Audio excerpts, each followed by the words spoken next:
चैत्र पालवी, मारुती चितमपल्ली. पक्षी जगत. पक्षी हे सृष्टीला पडलेले सुंदर स्वप्न आहे, म्हणून स्वप्नप्रिय आहे, म्हणून साऱ्यांनाच पक्षी आवडतात. या स्वप्नाची सुरुवात अगदी बालपणी होते. माणसाच्या जीवनातील 3 अवस्थांमध्ये बालपण ही अत्यंत आनंदाची अवस्था आहे. पित्यापेक्षा आपण मातेच्या सहवासात अधिक राहतो. आपण रडू लागलो की आई चिव काऊची गोष्ट सांगते. एक होता कावळा, एक होती चिमणी. चिमणीचं घर होतं मेणाचं, कावळ्याचं घर होतं शेणाचं. खूप खूप पाऊस पडला. पावसात कावळ्याचं घर वाहून गेलं. मग कावळा गेला चिमणीकडं. चिवताई चिवताई दार उघड. ती म्हणाली, थांब, माझ्या लेकराला मी आंघोळ घालते. आणि आई पाखराचं रूप घेऊन आपल्यावर मायेची पाखर घालते. पक्षी जाय दिगंतरा, बालकांसी आणि चारा. घार हिणते आकाशी, झाप घाली पिलापाशी. बालपणी मनात घरटी करून राहिलेली ही सनातन पाखरं आपल्या बरोबरच वाढू लागतात. ती फार अंतापर्यंत साथ करतात. आमच्या शाळेतील पिंपळावर त्यांची शाळा भरते. पाखरांची शाळा भरे पिंपळावरती. चिमण्याची पोरे भारी गोंगाट करती. मोठं झाल्यावर पाखरांचा ध्यास लागतो, तो त्याचं सौंदर्य कळावं म्हणून. पण हा ध्यास का आपणालाच लागलेला असतो? तो तर ऋग्वेदातल्या ऋषीमुनींनाही लागलेला होता.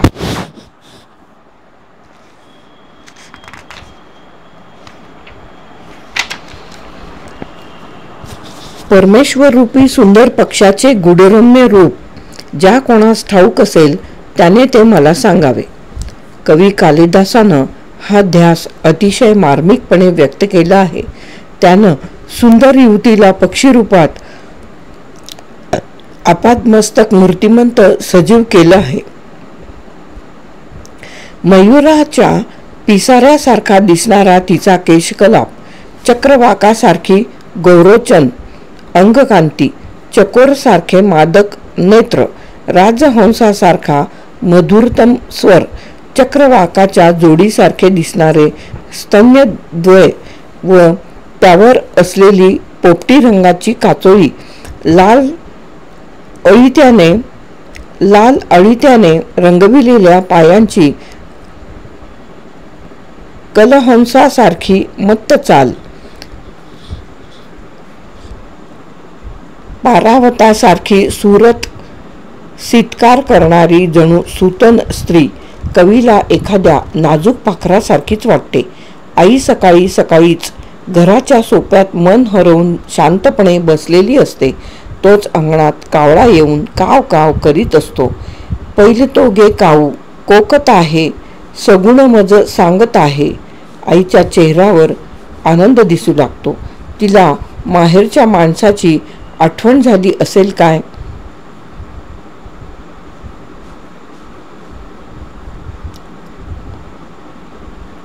ऋणझुण त्या पाखरा, तू जा माझ्या माहेरा.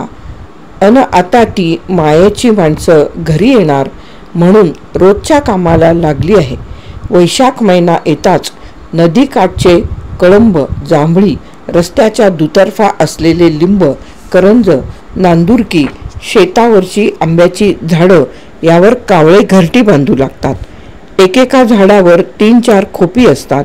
कावळी आनंदानं कोटरात बसून नादमधुर कुर्र असा आवाज काढते.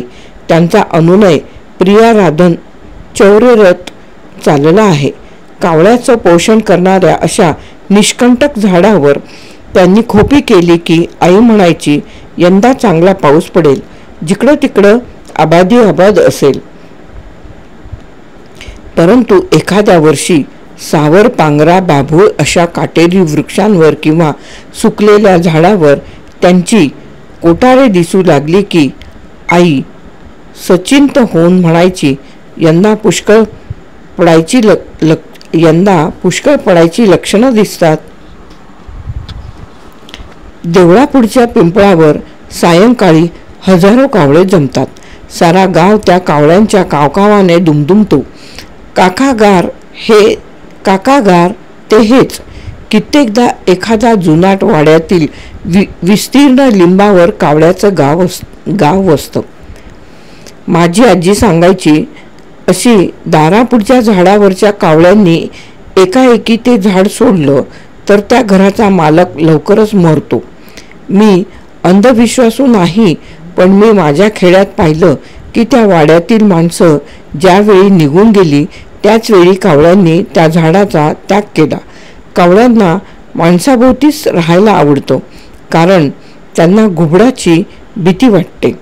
एरवी दिवसा घुबड दिसलं तर कावळे हल्ला करून त्याचा चेंदामेंदा करतात, पण घुबड येते ते रात्री निर्जन वस्तीतील उजाड झाडावर.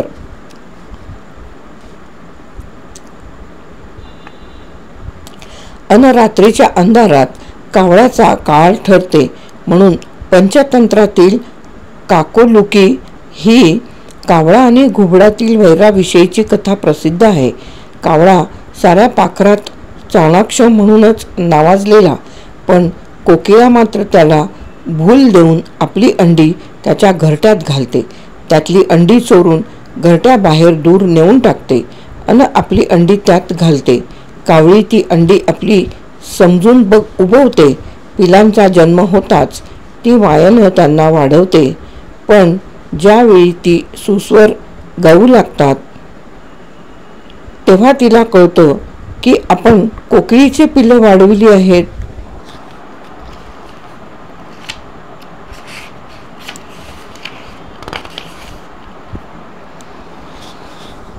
काक कृष्ण पीक कृष्ण को भेद पीक काकयो.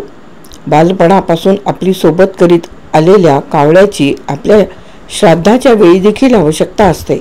म्हणतात की त्यांना अन्न दिल्यामुळे मृतात्म्याला संतोष होतो आणि नरकातील वैतरणी पार करण्यास सहाय्यक होतो.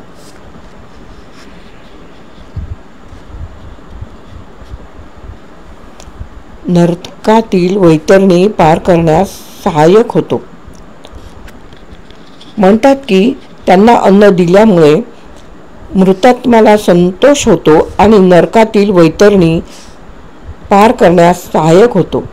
संगीतातल्या सुप्त सुरांपैकी कोकिळाला लाभला आहे पंचम स्वर. पण इथं एक समस्या उभी राहते.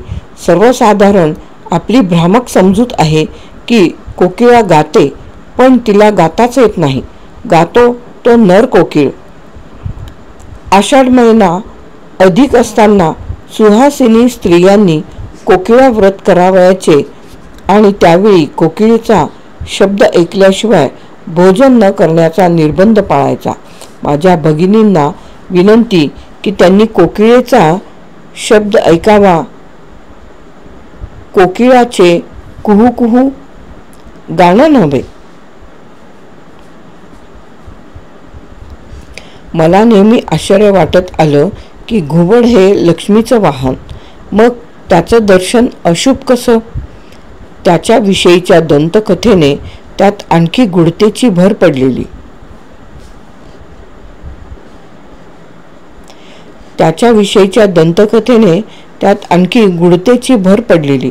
घुबडाच्या घरट्यात परीस असतो.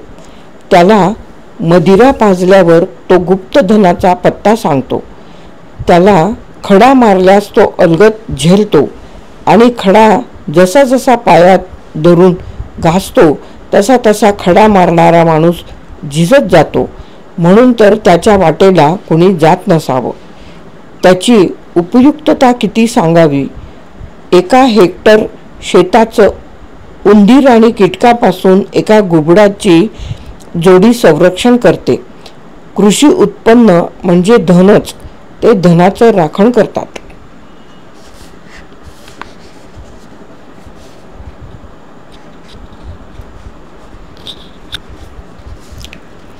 आमच्या वाड्यातील झाडावर बसून रात्रीचे पिंगळे बोलायचे. आकारानं मोठी ती घुबड, तर लहान असलेले पिंगळे.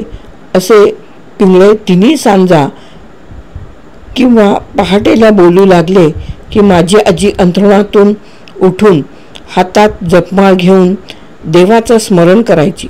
तिला पाखराची भाषा समजे. दोन पिंगळ्यातील संवाद काय चालला हे तिला कळे असे ती म्हणे आणि तो संवाद धनाविषयीचा असे.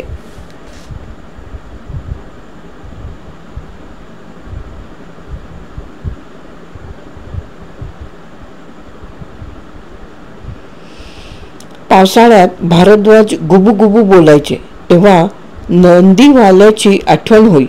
सकाळी बागेत किंवा रस्त्यांच्या कडेनं चाललं की भारद्वाजाचं दर्शन व्हायचं तेव्हा आई किती आनंदायची. म्हणायची, ह्या कुंभार कावळ्याचं दर्शन चांगलं. तर बाबाबरोबर शिलंगणाच्या दिवशी मी गावची शिव ओलांडून जायचो तेव्हा निळा गळा असलेले तास पक्षी दिसायचे. बाबाबरोबर मी त्या पक्ष्यांभोवती प्रदक्षिणा घालावयाचा प्रयत्न करीत असताना तो उडे. पण बाबा म्हणायचे, हे सारं वर्ष आता सुखाचं जाणार. बाबाबरोबर मी त्या पक्ष्यांभोवती प्रदक्षिणा घालायचा प्रयत्न करीत असताना तो उडे. पण बाबा म्हणायचे, हे सारं वर्ष आता सुखाचं जाणार. सौराष्ट्र आणि कर्नाटक देशात या पक्षाच्या घरट्याविषयी गूढ लोककथा आहे. भारद्वाजाच्या घरट्यातील मुलायम अस्तरात संजीवनी काडी असते. त्या खोप्यातील काड्या जलप्रवाहात फेकल्या की इतर काड्याप्रमाणे प्रवाहाबरोबर वाहून जातात. मात्र संजीवनी काडी प्रवाहाविरुद्ध वाहू लागते. या अलौकिक कथेचा उगम कसा झाला हे माहीत नाही. पण होतं काय तर दरवर्षी शेकडो घरट्यांचा संजीवनी काडीसाठी विध्वंस केला जातो. आजी आणखी एका पाखराला अशुभ समजे, ती म्हणजे टिटवी. पुढं मी पक्षीशास्त्रज्ञ झाल्यावर कळलं की शिकाऱ्यांनीच ती कथा रचली. कारण काय, नदी किनारी एखादा आगंतुक माणूस दिसला तर ती ओरडू लागते. ते त्याला आपल्या घरट्यापासून दूर नेण्याकरिता. पण तिचं ओरडणं धोक्याची सूचना समजून नदी किनारी सुस्त पडलेल्या सुसरी, कासवं, पाण्यावर आलेली जंगली जनावरं पार धूम ठोकतात आणि शिकाऱ्याला निराश होऊन परतावं लागतं. पण ते पाखरू आहे मोठं धिटुकलं, शूर आणि भाग्यवान. तिनं समुद्राचं पाणी चोचीनं उपसल्याची कथा आहे. तसंच ज्याला देव तारी त्याला कोण मारी या कथेत महाभारताच्या युद्धभूमीवरील हत्तीच्या खाली पडलेल्या घंटेखालून टिटवीची पिलं बाहेर येतात. तर टिटवी आपले दोन्ही पाय आभाळाकडं करून झोपी जाते. बिचारी आपल्या पायाच्या आधारे सारं आभाळ पेलवते अशी तिची भ्रामक समजूत. माझा मामा तर आयुष्यभर तिच्या घरट्यात असलेल्या परिसाचा शोध घेत भटकत आहे.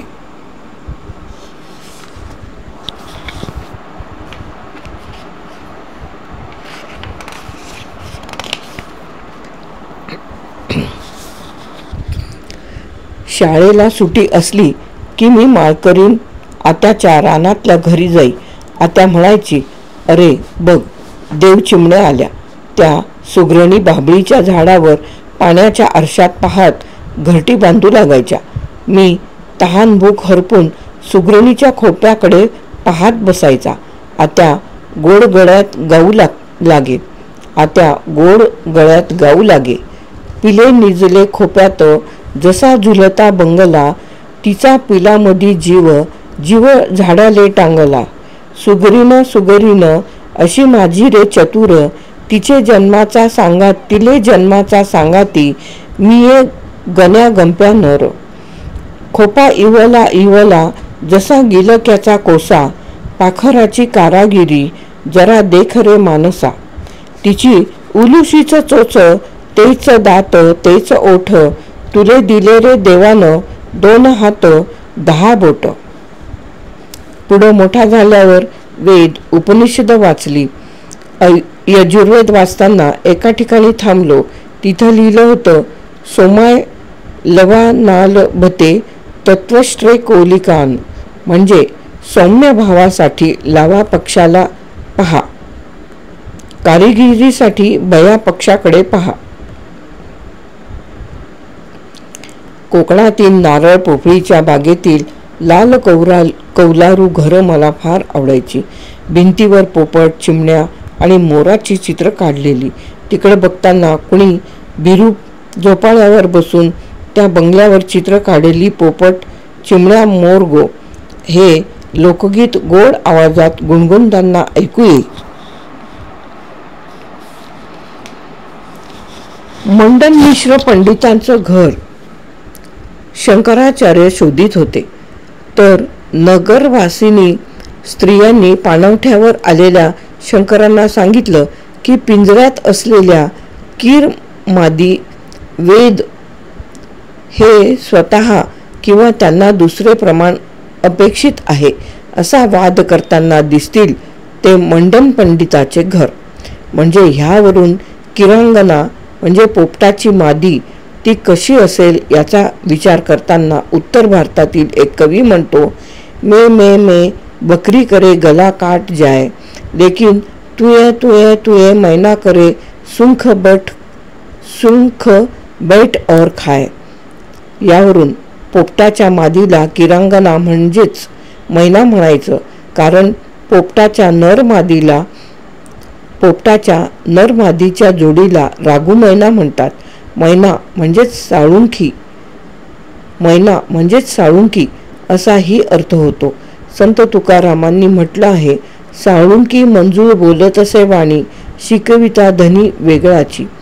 मोर हा तर कार्तिकेय स्वामीचं वाहन, जगातील हा सर्वात सुंदर पक्षी. पण समर्थ रामदासांनी म्हटल्याप्रमाणे जगी सर्व सुखी असा कोण आहे, तर हा मोर देखील सुखी नाही, तर त्याचे पाय कुरूप आहेत. आणि त्याचे पाय कसे कुरूप झाले त्याची ही एक लोककथा आहे. तर ते पाय साळुंकीनं काही दिवसाच्या बोलीनं उधार नेले होते, ते तिनं कधीच परत केले नाहीत.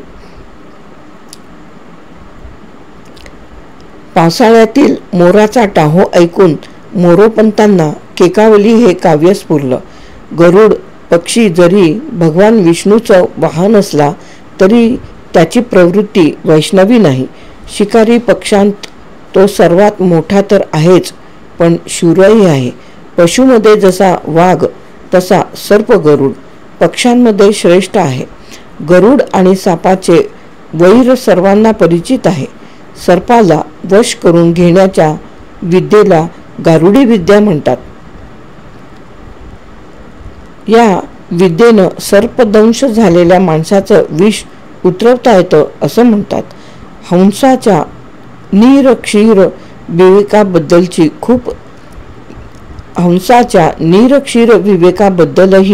खूप गैरसमज आहेत. हंसाचा नीर क्षीर विवेक या अलौकिक प्रवादाचा सत्यांश पाहण्यासाठी अमेरिकेतील काही विद्वानांनी संशोधन केलं आहे. वॉशिंग्टन येथील डॉक्टर कॅन्सस यांचे म्हणणं असं की तो जेव्हा काही खातो तेव्हा द्रव अंश त्याच्या चोचीतून बाहेर जातो व घन पदार्थ पोटात जातो.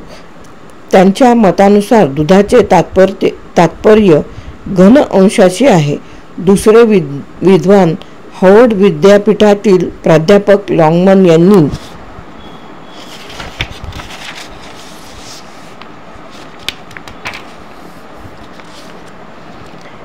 यांनी या प्रवादावर संशोधन करण्याकरता भारतातून अनेक हंस मागवून घेतले. त्यांच्यावर प्रयोग करून हंसात अशा प्रकारची शक्ती नसल्याचा निर्वाळा दिला. दी गुज run Indian literature and art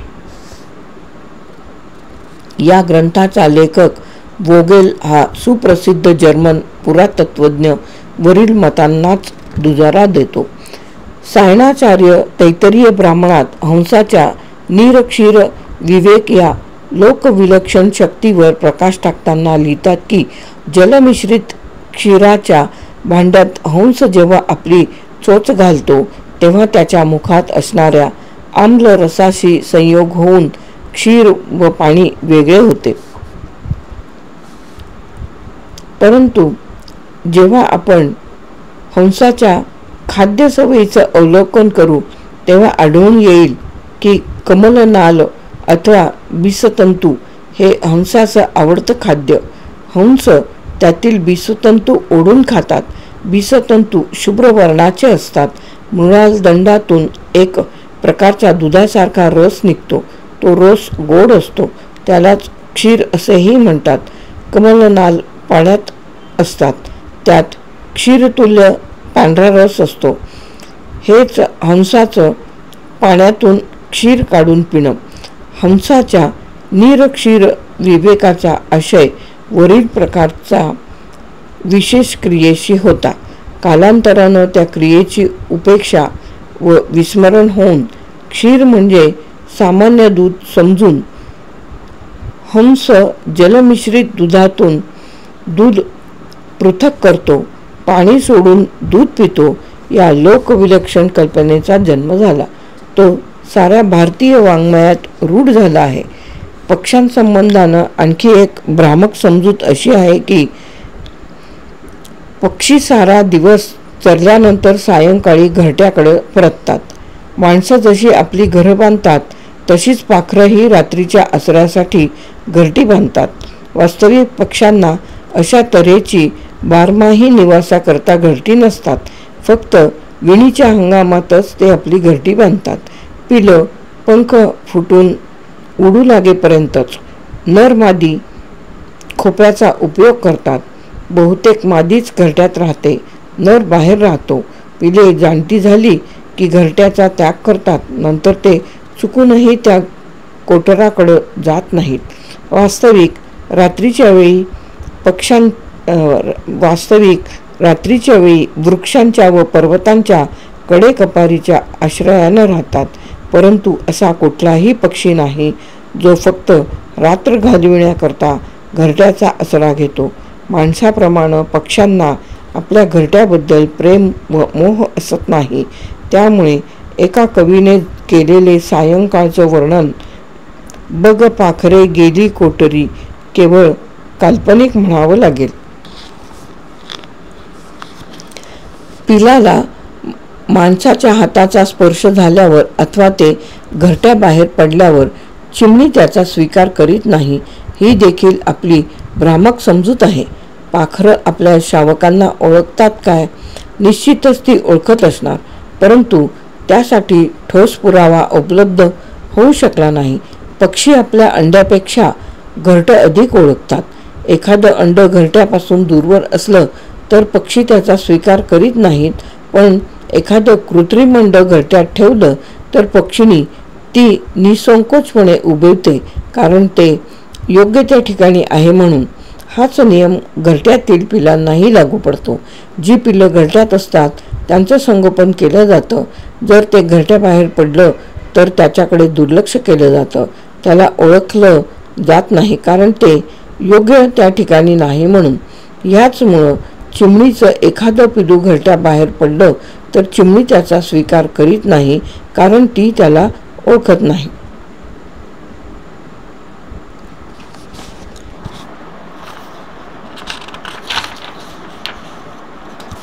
लेख समाप्त. पक्षी जगत लेख समाप्त.